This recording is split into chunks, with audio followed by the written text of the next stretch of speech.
प्रिय विद्यार्थियों, स्नातक अंतिम वर्ष कला की कक्षा में आज हम अंतर्राष्ट्रीय संबंधों में संयुक्त राष्ट्र संघ की चर्चा कर रहे थे।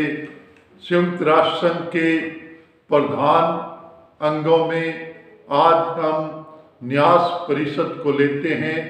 इसे प्रन्यास परिषद भी कहा जाता है, अंग्रेजी में ट्रस्टीशिप काउंसिल। प्रन्यास परिषद उन पिछड़े हुए क्षेत्रों के प्रशासन को संचालित करने का कार्य देखती है और इनके प्रशासन इन पिछड़े हुए क्षेत्रों के प्रशासन संचालन का दायित्व दूसरे विकसित देशों को दिया जाता है। ये दूसरे विकसित देश इन पिछड़े हुए क्षेत्रों का ट्रस्ट भावना से संचालन करें, निस्वार्थ भावना से संचालन करें, ऐसी अपेक्षा है। उपनिवेशवाद की तरह इनको शासित नहीं करें। इस भावना के साथ संयुक्त राष्ट्र संघ का ये प्रधान अंग कार्य करता है। इसके अंतर्गत 11 क्षेत्र प्रशासित रहे। इन के जो नाम हैं वे New Guinea, Rwanda, Urundi, Cameroon, Togoland, Samoa, Nauru, Somaliland. इनके भी आपस में कुछ विभाजन है। मुख्य रूप से ये नाम हैं जो न्यास परिषद के अंतर्गत प्रशासित रहे। ये एक सैद्धांतिक वर्णन है। अब हम व्यवहारिक दृष्टि से देखें तो यूरोपीय देशों ने उपनिवेश स्थापित किए थे।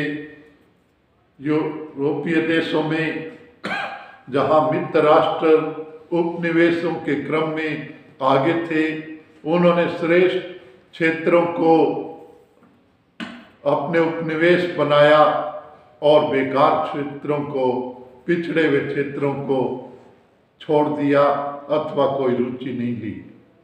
लेकिन धुरी राष्ट्र इसमें बाद में आए और उनके उपनिवेश बचे हुए क्षेत्र थे जो क्षेत्र की दृष्टि से पिछड़े हुए क्षेत्र माने गए। तो इस क्रम में जब प्रथम विश्व युद्ध में धुरी राष्ट्र पराजित हुए और वर्साई की संधि के अंतर्गत उनके प्रदेशों को छीन लिया गया, जो भी उनके उपनिवेश थे, मुख्यतः ये वही क्षेत्र हैं। और लीग ऑफ नेशन अथवा राष्ट्र संघ के अंतर्गत मैंडेट व्यवस्था की गई। मैंडेट व्यवस्था के अंतर्गत इन पराजित देशों के उपनिवेशों को विजेता राष्ट्रों ने आपस में बांट लिया। इसे तो जो ट्रस्टीशिप काउंसिल के अंतर्गत प्रशासित क्षेत्र रहे, वे लीग ऑफ नेशन के अंतर्गत मैंडेट व्यवस्था के क्षेत्र थे। तो मैं समझता हूँ इससे आपको स्थिति काफी स्पष्ट हुई। जब हम न्यास परिषद का सैद्धांतिक विश्लेषण करें तो ये एक आदर्शवादी संस्था है और राष्ट्र संघ की तुलना में अधिक श्रेष्ठ व्यवस्था है। और न्यास परिषद में लक्ष्यों को बिल्कुल स्पष्ट किया गया कि कोई भी उपनिवेश की तरह से क्षेत्र को प्रशासित नहीं करेगा। तो इसमें रोडेशिया का भी प्रश्न आता है। प्रथम विश्व युद्ध के पश्चात रोडेशिया पर दक्षिणी अफ्रीका का मैंडेट व्यवस्था के अंतर्गत अधिकार हुआ, तो उन्होंने इसको आज़ाद करने से इनकार कर दिया और नाइट ट्रस्टीशिप काउंसिल के अधीन लाए तो यहाँ पर लंबा संघर्ष चला। ये संघर्ष रंग भेद के विरोध में भी जाना जाता है और आखिरकार इसको आज़ादी मिली, संघर्ष को सफलता मिली। आज रोडेशिया का क्षेत्र नामीबिया के नाम से जाना जाता है। तो इस प्रकार हम कह सकते हैं कि उन जो प्रारंभिक वैश्विक संस्था में जो कार्य व्यवहार में कमियां सामने आई, उनको संयुक्त राष्ट्र संघ में और अधिक श्रेष्ठ ढंग से सुधार करने का प्रयास किया और ट्रस्टीशिप काउंसिल में भी लक्ष्य बिल्कुल स्पष्ट था कि जो क्षेत्र पिछड़े हैं, जो आज शासन संचालन में सक्षम नहीं हैं, उनका दायित्व विकसित देश ले और विकसित देश न्यास भावना से, निस्वार्थ भावना से उनका प्रशासन विकसित करे और इस क्षमता तक विकसित करे कि वो स्वाधीन राष्ट्र के रूप में स्थापित हो सके। आज प्रसन्नता की बात है कि जो भी ट्रस्टीशिप काउंसिल के अंतर्गत प्रशासित देश थे, वे सब विकास कार्य को पूर्ण करके स्वाधीन राष्ट्र के रूप में स्थापित हो चुके हैं। ये भी संयुक्त राष्ट्र संघ की एक उपलब्धि है, ट्रस्टीशिप काउंसिल की उपलब्धि है और न्यास भावना से किए जाने वाले कार्यों की श्रेष्ठता का प्रतीक है। वर्तमान समय में प्रन्यास परिषद के पास कोई भी क्षेत्र प्रशासित नहीं है। आप कह सकते हैं कि आज की डेट में न्यास परिषद के पास कोई कार्य नहीं है, एक ऐसा अंग जिसके पास कोई कार्य नहीं है, लेकिन फिर भी इसको बनाए रखा गया है। भविष्य में भी संकट उत्पन्न हो सकते हैं, ऐसे क्षेत्रों की समस्या आ सकती है जिसमें क्षेत्रों को प्रशासित करना पड़ सकता है।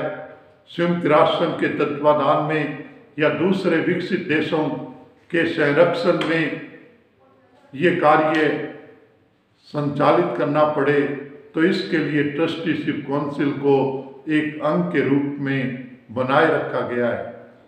आप जानते हैं कि भारत के पड़ोस में अफगानिस्तान देश रहा है और 1978 के बाद अफगानिस्तान अशांति का केंद्र रहा, आतंकवाद का भी केंद्र रहा, आतंकवाद की शरणस्थली रहा और यहाँ पर कोई सरकार की व्यवस्था का विकास नहीं हो पाया। तो लंबे समय तक यहाँ पर शांति स्थापना के प्रयास हुए, संयुक्त राष्ट्र संघ में भी अनेक प्रयास किए गए। तो उस समय एक विकल्प ये भी विचार किया जाता कि क्या अफगानिस्तान को ट्रस्टीशिप काउंसिल के अधीन प्रशासित क्षेत्र बनाया जाए। तो अतः लेकिन अफगानिस्तान में इसकी ज़रूरत नहीं पड़ी। आज अफगानिस्तान में सरकार है और निर्वाचित सरकार है, यद्यपि आतंकवाद की समस्या फिर भी जटिल है, लेकिन फिर भी जो एक समय था रूस की सेनाओं के हटने के बाद आतंकवादी और अराजकता का स्थल बन गया था, उस के दृष्टिगत आज स्थिति में काफ़ी सुधार हैं। और ये स्थिति, ऐसी स्थिति में कोई भी देश जहाँ पर दूसरा प्रशासन, जब स्थानीय प्रशासन विकसित नहीं हो सके, तो दूसरे देशों के सहयोग से प्रशासन संचालित करना पड़ सकता है, भविष्य में किसी भी क्षेत्र में करना पड़ सकता है और ट्रस्टीशिप इस कार्य को पूरा करने का एक माध्यम है। तो निश्चय ही आपके भी एक इम्पोर्टेंट पर्सन हैं।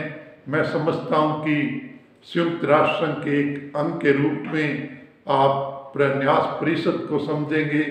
इतिहास में महत्वपूर्ण कार्य किया है। संयुक्त राष्ट्र संघ की स्थापना के पश्चात इसकी स्थिति उपलब्धिपूर्ण रही है। आज कोई कार्य नहीं है, लेकिन भविष्य की कभी भी आवश्यकता हो सकती है, इसके दृष्टिगत इसका महत्व है। धन्यवाद।